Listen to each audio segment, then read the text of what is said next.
বর্তমানে আমি আছি সূর্যপুরী আমের দেশ ঠাকুরগাঁওয়ে। আজকে ঠাকুরগাঁওয়ের সমস্ত স্পট ঘুরবো আর সব কিছু আপনাদের সাথে শেয়ার করব। তো চলেন একসাথে উপভোগ করা যাক।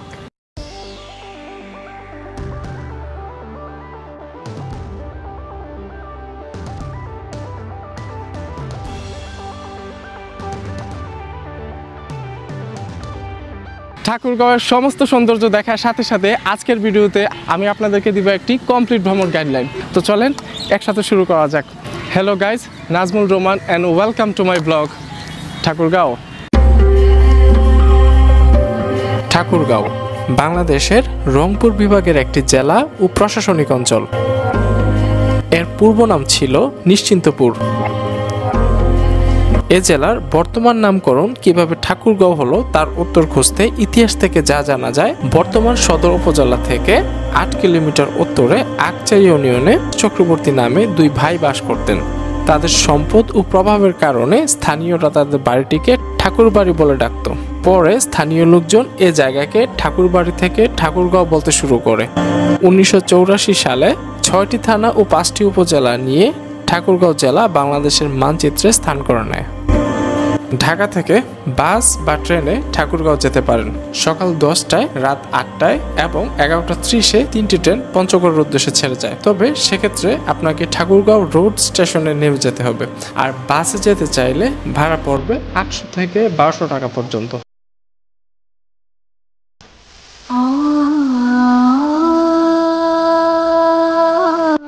ভিউয়ার্স, আমি ইন্ট্রোতে বলেছিলাম ঠাকুরগাঁও হচ্ছে সূর্যপুরী আমের দেশ। আমার পিছনে বিশাল আকৃতির যে আম গাছটি দেখতে পাচ্ছেন, এটি হচ্ছে সেই প্রাচীন সূর্যপুরী আম গাছ। 2 বিঘা জায়গার উপরে দাঁড়িয়ে আছে এই আম গাছটি। এই আম গাছটি অ্যাকচুয়ালি পুঞ্জীবিত একটা আম গাছ। আর এই আম গাছটিতে 19টি ডাল চারিদিকে ছড়িয়ে পড়ে, তার থেকে আবার শিকড় বেরিয়ে এই আম গাছটি অ্যাকচুয়ালি এতটা বিশাল আকার ধারণ করেছে। দেখেন, এই হচ্ছে আম গাছের মূলটা, আর চারপাশে আম গাছের বিশাল বড় বড় ডালপালাগুলো মাটিতে কিন্তু সয়ে গেছে, আর মাটির নিচে কিন্তু এগুলা শিকড় চলে গিয়েছে। চারপাশে একদম অক্টোপাসের মতো ছড়িয়ে আছে এটার ডালপালাগুলো। জনশ্রুতি আছে যে এই আম গাছটা হচ্ছে সারা পৃথিবীর মধ্যে সবচেয়ে প্রাচীন এবং সর্ববৃহৎ আম গাছ।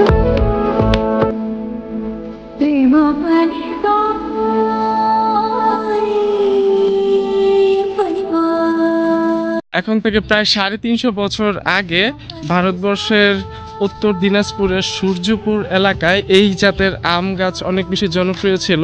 যেহেতু সূর্যপুরে এই আম গাছের জনপ্রিয়তা ছিল, দ্যাটস ওয়াই এই আম গাছের নামকরণ হয়েছে সূর্যপুরী আম।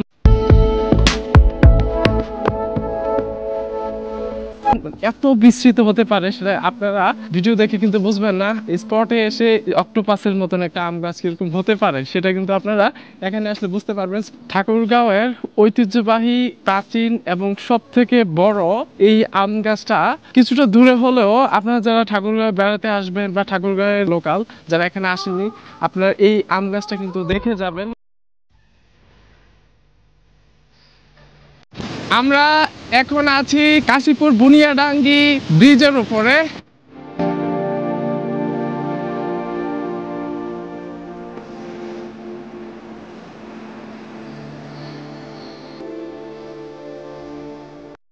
সেচ কাজের জন্য কিন্তু অ্যাকচুয়ালি বাংলাদেশ পানি উন্নয়ন বোর্ড এই ব্রিজের নিচে একটা বাঁধ দিয়ে এখানের যে পানিটা সেটা কন্ট্রোল করছে।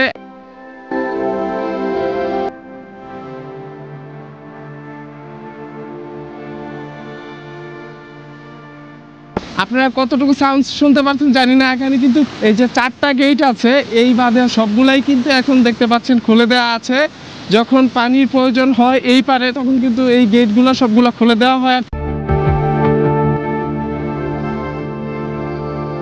আপনারা ঠাকুরগাঁও যারা বেড়াতে আসবেন, আপনারা যদি সময় পান, এটা খানিকটা দূরে ঠাকুরগাঁও শহর থেকে। আপনারা এখানে যদি আসেন তাহলে কিন্তু বিকালে আসতে পারেন, তাহলে এখানে সৌন্দর্যটা কিন্তু আপনারা নিতে পারবেন, দেখতে পারবেন এই বাঁধের যে অ্যাকচুয়াল সৌন্দর্য। যখন এই বাঁধের গেটগুলা খুলে দেওয়া হয়, পানির যে ফ্লোগুলা সেটা কিন্তু সত্যি অসাধারণ একটা সিন, যেটা আসলে সব জায়গায় কিন্তু নেই এরকম বাঁধ। যারা বাঁধ দেখেননি এবং এই স্লুইস গেট দেখেননি, ওই পারের পানি আর এই পারের পানির যে একটা প্রবাহের তারতম্য, সেটা কিন্তু আপনারা বুনিয়াডাঙ্গি কাশীপুর ব্রিজে আসলে দেখতে পারবেন।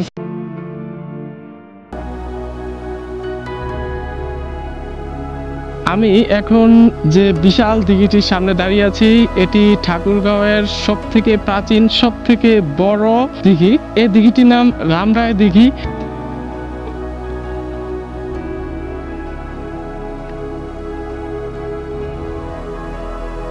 এই দিঘি নিয়ে অনেক কল্প কাহিনী প্রচলিত আছে। প্রাচীন এই দিঘির সম্পর্কে সঠিক কোনো ইতিহাস জানা না গেলেও ধারণা করা হয় এই দিঘিটি প্রায় 500 থেকে 1000 বছরের প্রাচীন একটি দিঘি। আর প্রাচীনকালে এই ঠাকুরগাঁওয়ের মানুষের পানির চাহিদার প্রধান উৎস কিন্তু ছিল এই দিঘিটি। প্রায় 1200-রও অধিক লিচু গাছ কিন্তু এই দিঘির চারপাশে লাগানো আছে।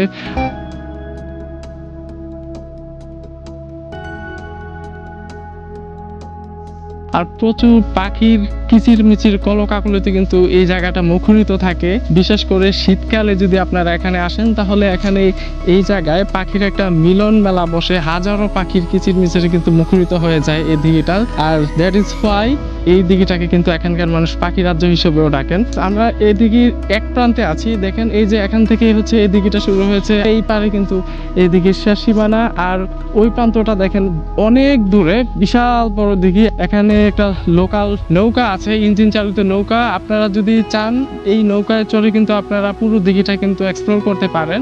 এক্ষেত্রে কিন্তু আপনাদেরকে এক্সট্রা চার্জ পে করতে হবে। এই যে ওই দিকে দূরে দেখা যাচ্ছে যে ঘাটটা, ওই ঘাটে গিয়ে আপনারা এখান থেকে কিন্তু নৌকা ভাড়া করে এই দিঘিতে কিন্তু আপনারা নৌকা রাইড করতে পারেন চাইলে। আমার পিছনে যে দৃষ্টিনন্দন রাজবাড়িটি দেখতে পাচ্ছেন, এটি রাজা টঙ্কনাথের রাজবাড়ি। আর ঠাকুরগাঁওয়ের রানীশংকৈল উপজেলা থেকে মাত্র 1.5 কিলোমিটার দূরে অবস্থিত। যদিও এটি প্রত্নতাত্ত্বিক বিভাগের অধীনে আছে, কিন্তু আসলে এটি অলমোস্ট ধ্বংসপ্রাপ্ত। ইট পাথর সবকিছু ক্ষয়ে ক্ষয়ে মাটিতে পড়ছে, এরকম অবস্থা। তো এখানে আসার পর একটা মেসেজ দিতে চাই, সেটা হচ্ছে এই যে রাজা টঙ্কনাথের যে রাজপ্রাসাদ, এটা কিন্তু প্রায় কয়েকশো বছর আগে কিন্তু রাজা টঙ্কনাথ বা তার উত্তরসূরিরা কিন্তু এখানে ছিল, এই রাজ্য শাসন করেছে। কিন্তু এই রাজপ্রাসাদে যে রাজা এবং তার উত্তরসূরিরা কারোরই কিন্তু কোনো চিহ্ন পর্যন্ত এখানে নেই, এবং তার যে রাজপ্রাসাদ সেটা কিন্তু এখানে পড়ে আছে। বাট যে রাজ্য এবং মানুষ সবাই কিন্তু এখন আছে। ক্ষমতা কিন্তু আসলে চিরস্থায়ী না, এখানে এই দুনিয়াতে কিন্তু আমরা কেউ চিরস্থায়ী না। সো যারা ক্ষমতায় আছেন বা ভবিষ্যতে ক্ষমতায় আসবেন, তারা যাতে জনগণের জন্য কিছু করে যেতে পারে, দেশের মানুষের জন্য, তার রাজ্যের মানুষের জন্য, তার অধীনে যারা আছে তাদের জন্য যাতে ভালো কিছু করে যেতে পারে, যারা ক্ষমতায় আছেন তাদের ওই জিনিসটা কিন্তু মাথায় রাখা উচিত। কারণ এই যে এই রাজপ্রাসাদ, সেটা কিন্তু এখনো ঠাঁই দাঁড়িয়ে আছে ইতিহাসের সাক্ষী হিসেবে, একদম ধ্বংসপ্রাপ্ত অবস্থায়। রাজাও নেই, তার সেই বাহাদুরি বা তার সেই ক্ষমতা, সেই শান শওকত, সেই জৌলুস কিন্তু কিছুই এখন আর অবশিষ্ট। সবারই কিন্তু এই ব্যাপারটা মাথায় রেখে জনগণের জন্য, দেশের মানুষের জন্য কিছু করা উচিত। সো আপনারা যারা এখানে আসতে চান, তারা কিন্তু রানীশংকৈল উপজেলা থেকে জাস্ট একটা অটো নিয়ে এখানে চলে আসতে পারেন। এই রাজপ্রাসাদের বর্তমান যে অবস্থা, সেটা কিন্তু খুবই নাজুক এবং ভেঙে ভেঙে পড়তেছে এরকম। আপনারা এখানে আসলে রাজপ্রাসাদটার এইরকম একটা অবস্থা দেখতে পাবেন।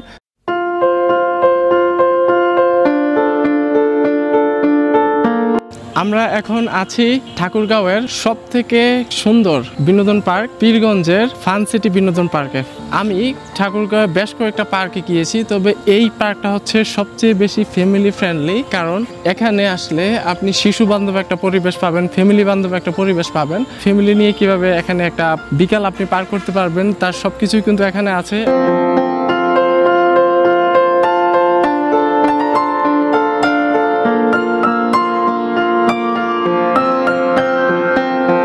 এখানে একটা রাইড আছে, অ্যাডাল্ট যারা আছে তারাও কিন্তু এই রাইডটা করতে পারবেন।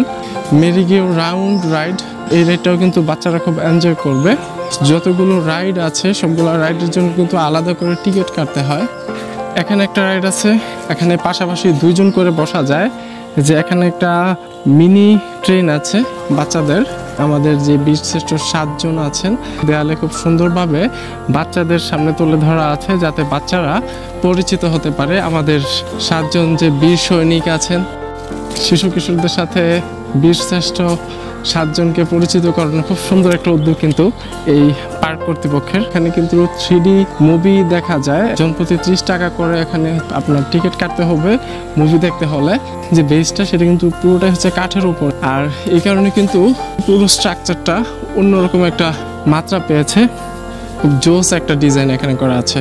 এখানে যে দাঁড়িয়ে আছে এই ট্রেনটা সুড়ঙ্গের ভিতর দিয়ে যখন এখানে বের হয়ে আসবে সেটাতে কিন্তু বাচ্চারা অনেক বেশি আনন্দ পাবে। পার্কের ভিতরে ক্যাফেতে কিন্তু আপনারা সব ধরনের স্ন্যাক্স পেয়ে যাবেন, সো আপনারা এখান থেকে কিন্তু স্ন্যাক্স নিতে পারেন।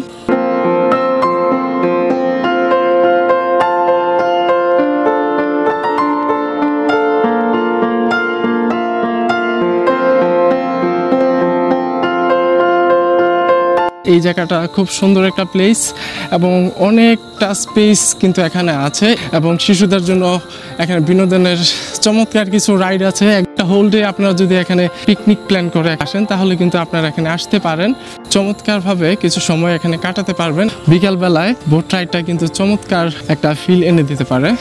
সো যে কেউ কিন্তু এখানে এসে বোট রাইড করতে পারেন, এখানে ট্রেন রাইড করতে পারেন, আরও বেশ কিছু রাইড আছে এখানে। সো আপনারা এখানে খুব সুন্দরভাবে সময়গুলো পাস করতে পারবেন। ঠাকুরগাঁওয়ের ফান সিটি পার্কটাতে আসবেন, যতগুলো রাইড আছে সবগুলো রাইড পার্টিসিপেট করে আপনাদের সময়টাকে অতিবাহিত করতে পারবেন। ঠাকুরগাঁও এত সুন্দর একটা পার্ক, সেটা কিন্তু সত্যি অভাবনীয় একটা ব্যাপার। বইয়ের পাঠ্যপুস্তকের মধ্যে সীমাবদ্ধ না থেকে পার্কে এসেও কিন্তু এই যে এখানে যেভাবে সাজিয়ে রাখা আছে তার থেকেও কিন্তু বাচ্চারা অনেকভাবে শিখতে পারে। সো আপনারা যারা এখানে আসেননি, ঠাকুরগাঁওয়ের যারা আছেন এই পার্কে আসবেন, আপনার বাচ্চাদেরকে নিয়ে অনেক কিছু বাচ্চারা শিখতে পারবে এবং খুব সুন্দর সময় পার করতে পারবে। আপনারাও অনেক সুন্দর সময় পার করতে পারবেন, সেই প্রত্যাশায় এখান থেকে বিদায় নিচ্ছি।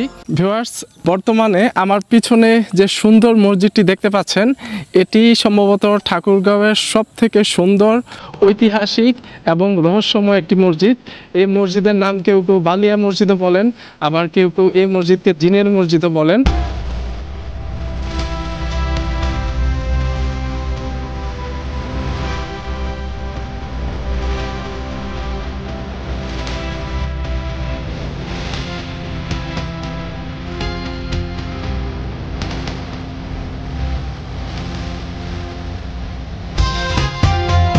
এই মসজিদ নিয়ে কিন্তু অনেক কল্প কাহিনী ও রূপকথা প্রচলিত আছে।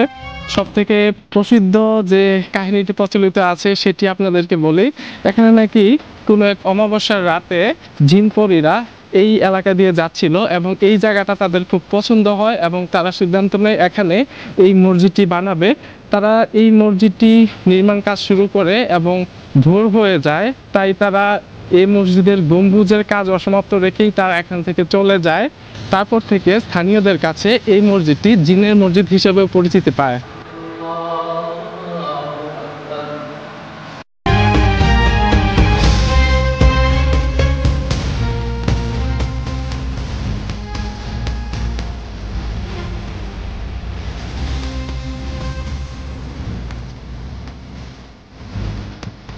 ভিউয়ার্স, ঠাকুরগাঁওয়ের সবচেয়ে সুন্দর এই মসজিদটাতে যারা আসেননি তারা কিন্তু অবশ্যই এখানে আসবেন। বালিয়া মসজিদে ইতিহাস জানবেন।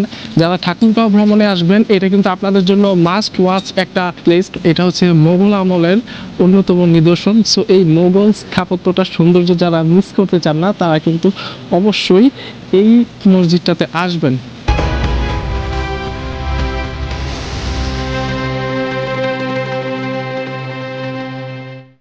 ফুল ভালোবাসে না এরকম মানুষ কিন্তু খুঁজে পাওয়া দুষ্কর, আর সেটা যদি হয় ফুলের রাজা গোলাপ, তাহলে কিন্তু কথাই নেই। আমি যে জায়গাটাতে আসি এটা হচ্ছে ঠাকুরগাঁওয়ের বেগুনবাড়ি, আর আমরা এখন যেখানে আছি সেটা হচ্ছে গোলাপ বাগান। আর এখানে আসলে শুধু কিন্তু গোলাপের যে একটা রাজ্য সেটাই পাবেন না, এখানে কিন্তু অসম্ভব সুন্দরভাবে এই যে গোলাপ বাগানটা সেটাকে সাজানো হয়েছে।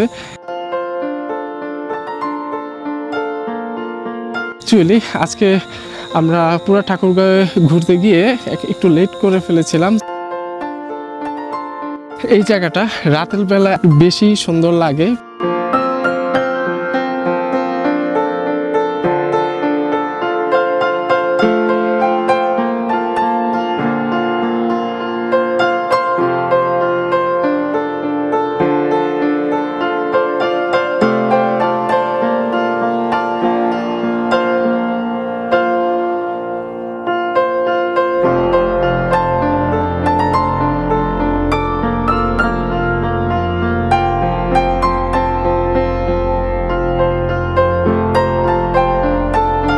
আপনারা গোলাপের একটা স্বর্গরাজ্য দেখতে পাবেন, আর সেই সাথে খুব ডিফারেন্ট লুকিং একটা পরিবেশ আপনারা এখানে পাবেন। এখানে আসলে কিন্তু আপনারা ছবি ভিডিও করতে পারবেন, নিজেদের মতো কিন্তু সময় কাটাতে পারবেন। এখান থেকে আপনারা কিন্তু গোলাপও নিতে পারবেন অদূরটির সাথে কথা বলে। ভিউয়ার্স, অনেক ভালো কিছু মুহূর্ত এখানে আপনারা কাটাতে পারবেন। আপনাদের ফ্যামিলিকে নিয়ে এখানে আসতে পারেন, তাহলে এখান থেকে কিছু ফটো সেশন করে এবং গোলাপের সাথে কিছুটা সময় পার করে যাবেন ঠাকুরগাঁওয়ের এই স্পটটাতে, তাহলে কিন্তু আপনাদের মন ভালো হয়ে যাবে, আমি গ্যারান্টি দিয়ে বলতে পারি। আর শীতের সিজনে এই যে এই গোলাপ বাগানের সৌন্দর্যটা কিন্তু সবচেয়ে সুন্দরভাবে অবলোকন করা যায়। আপনারা এখানে আসলে বিকালবেলা আসবেন, সন্ধ্যা হলে কিন্তু এই যে লাইটিংটা করা হয় এখানে অন্যরকম আবহাওয়া সৃষ্টি করে। আমার কিন্তু এখানে আসতে একটু লেট হয়ে গিয়েছিল, 8টার উপরে বেজে গিয়েছিল। ভাই কিন্তু আসলে কষ্ট করে বাড়ি থেকে আসছেন আবার ব্যাক করে, ভাইকে রিকোয়েস্ট করাতে। ভাইয়ের নাম কি যেন? সাকিব। অসংখ্য ধন্যবাদ ভাই আপনাকে। জায়গাটার নাম কি? বেগুনবাড়ি। ঠাকুরগাঁও থেকে যারা এখানে আসবে অটো বা বাইক নিয়ে কিন্তু চলে আসতে পারবে বেগুনবাড়ি বললেই না। কোন সময়টাতে ভাই সবচেয়ে বেশি গোলাপ দেখা যায়? শীতকালে না? ওই সময়টাতে সবচেয়ে বেশি গোলাপ ফুটে। আচ্ছা, সো ভিউয়ার্স, আপনারা হচ্ছে শীতকালে একটা বিকালে আপনারা এখানে আসতে পারেন। সুন্দর করে সাজানো আছে এই টোটাল, একটা পার্ক থেকেও আরো বেশি সুন্দর আমি মনে করি। সো এই জায়গাটাতে কিন্তু আপনারা কিছুটা সময় কাটাতে পারবেন, আশা করি আপনাদের অনেক বেশি ভালো লাগবে। আল্লাহ হাফেজ। আমরা এখন আছি ঠাকুরগাঁও সার্কিট হাউসের সামনে। আপনারা জানেন বাংলাদেশের প্রত্যেকটি জেলা সদরে একটি করে সার্কিট হাউস আছে।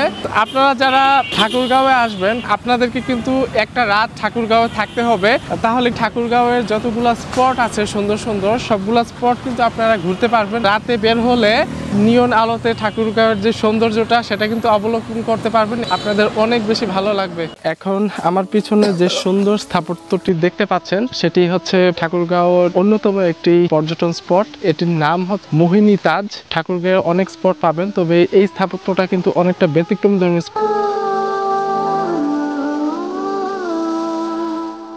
যারা ঠাকুরগাঁওয়ে এই স্পটটাতে আসার ট্যুর প্ল্যান করবেন বা আসতে চান তারা কিন্তু এই স্পটের ইতিহাস জেনে আসবেন।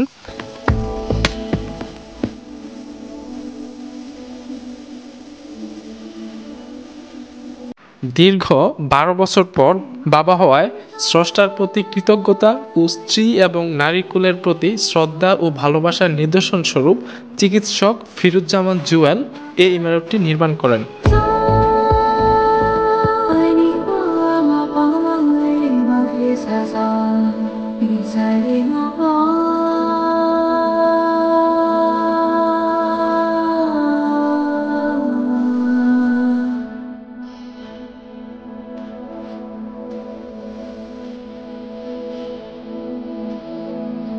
পৃথিবীর কিছু মৌলিক উপকরণ যেমন জল, স্থল, চন্দ্র, সূর্য, তারা, সাত আসমান ও রংধনু দিয়ে ভবনের বিভিন্ন অংশে শৈল্পিক কারুকাজ করা হয়েছে।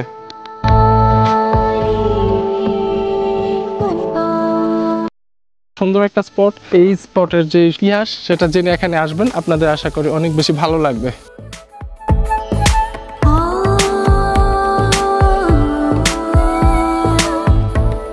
আমি এখন আছি ঠাকুরগাঁওয়ের খুব সুন্দর একটা স্পটে। এই স্পটটা ঠাকুরগাঁও বুড়ির বাঁধ নামে পরিচিত। ঠাকুরগাঁওয়ের আকচা ও চিলারং ইউনিয়নের শুক নদীর উপরে এই বাঁধটা তৈরি করা হয়েছে সেচ কাজের সুবিধার জন্য। বুড়ির বাঁধে যে পানি জমে থাকে সেখানে একটা মাছের অবস্থান করা আছে। বাংলাদেশ মৎস্য অধিদপ্তর বছরের একটা সময় এখানে বিভিন্ন প্রজাতির মাছের পোনা ছাড়ে, আর সারা বছর কিন্তু এখানে মাছ ধরতে দেয়া হয় না। শীতকালে এটা সর্বসাধারণের জন্য উন্মুক্ত করে দেওয়া হয়। শীতের এই মৌসুমটাতে এখানে সবাই এখানে মাছ ধরতে আসে এবং এখানে একটা মাছ ধরার মিলন মেলা তৈরি হয়। আর আপনারা যারা ঠাকুরগাঁওয়ে আছেন, যারা এখানে আসেননি, এই সুন্দর জায়গাটাতে আসবেন, তাহলে এখানের যে নদীর সৌন্দর্যটা সেটা কিন্তু আপনারা এখানে বসে দেখতে পারবেন।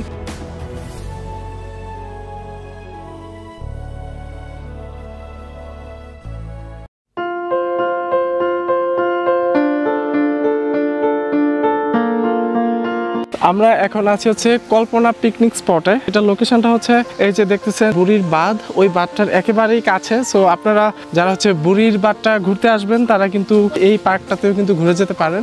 এখানে কিন্তু প্রচুর লিচু বাগান আছে, প্রচুর লিচু বাগান দেখতে পাবেন।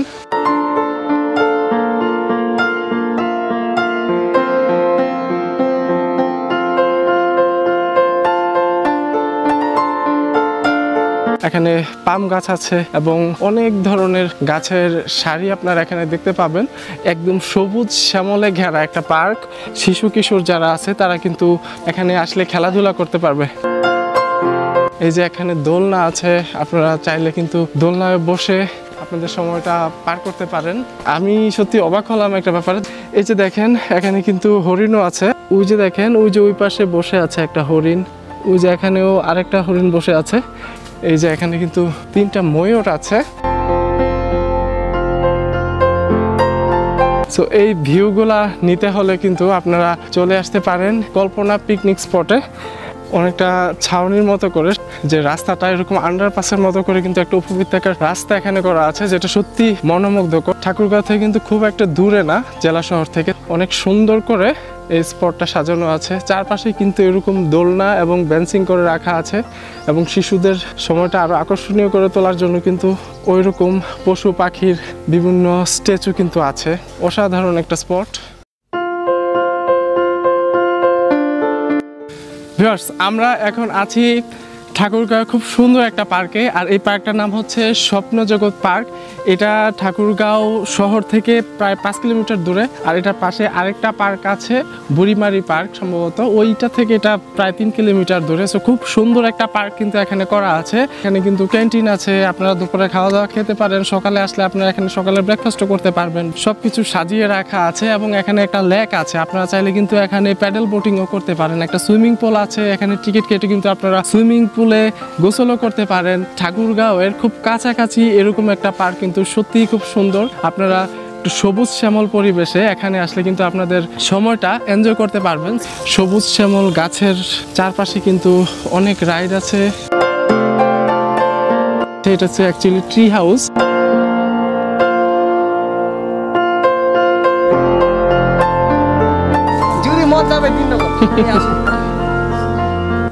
বিশাল লেকটার পারে এই জায়গাটা কিন্তু আরো সুন্দর করে সাজানো আছে।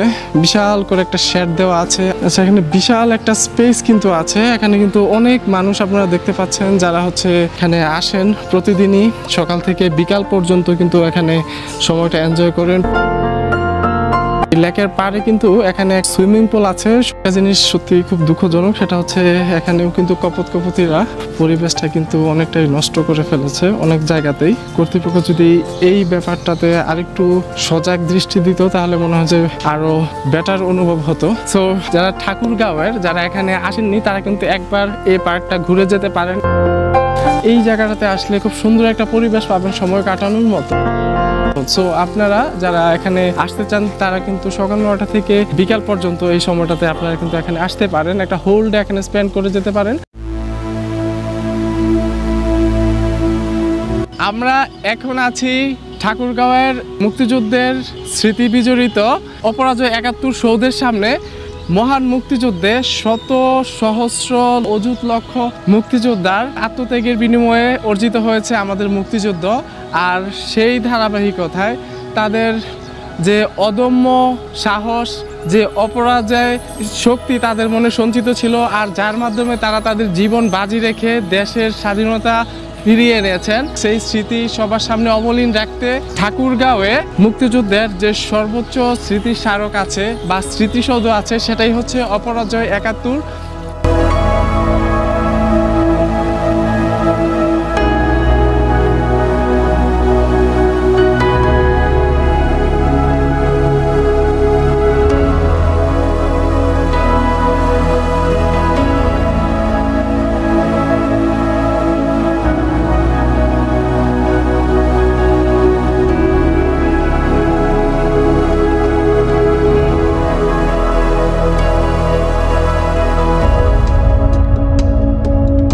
আমরা আছি সেই অপরাজয় 71-এর সামনে, আর এটার লোকেশন হচ্ছে একদমই ঠাকুরগাঁওয়ের সেন্টার পয়েন্টে।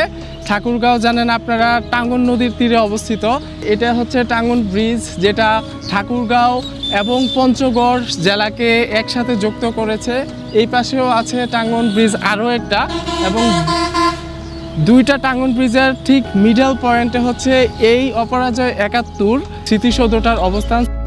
এখানে আসলে আপনারা টাঙ্গন নদীর সৌন্দর্য দেখতে পারবেন, টাঙ্গন ব্রিজ দেখতে পারবেন, যেটা পঞ্চগড় এবং ঠাকুরগাঁওকে শুধুমাত্র বস্তুগতভাবেই কিন্তু একসাথে যুক্ত করেনি, এখানকার মানুষের সাথে পঞ্চগড়ের মানুষের যে ইতিহাস সংস্কৃতি সব কিছুই কিন্তু মিলেমিশে একাকার করে দিয়েছে। বর্তমানে আমি এখন আছি ঠাকুরগাঁয়ের সব থেকে বড় এবং সব থেকে সুন্দর সংগ্রহশালা লোকায়ন জীববৈচিত্র্য শিল্প জাদুঘরে। প্রাচীনকাল থেকে এখন পর্যন্ত বাংলার ইতিহাস ঐতিহ্য শিল্প সংস্কৃতির সাথে যে সকল বস্তুগত তৈজসপত্র এবং নিত্যদিনের ব্যবহার্য জিনিসপত্র সবকিছু এই লোকায়ন জাদুঘরে ফুটিয়ে তোলা আছে।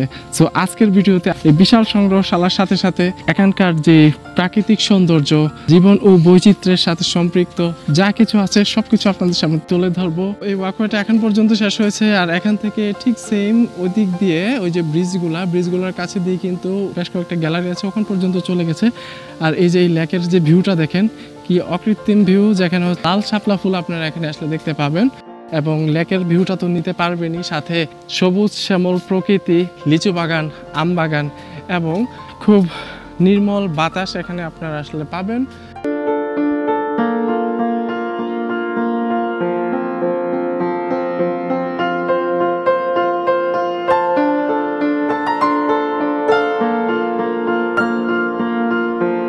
এখানে হচ্ছে একটা ঢেকি আছে, যে ঢেকিটা দিয়ে কিন্তু ধান বানা হতো গ্রাম বাংলায়।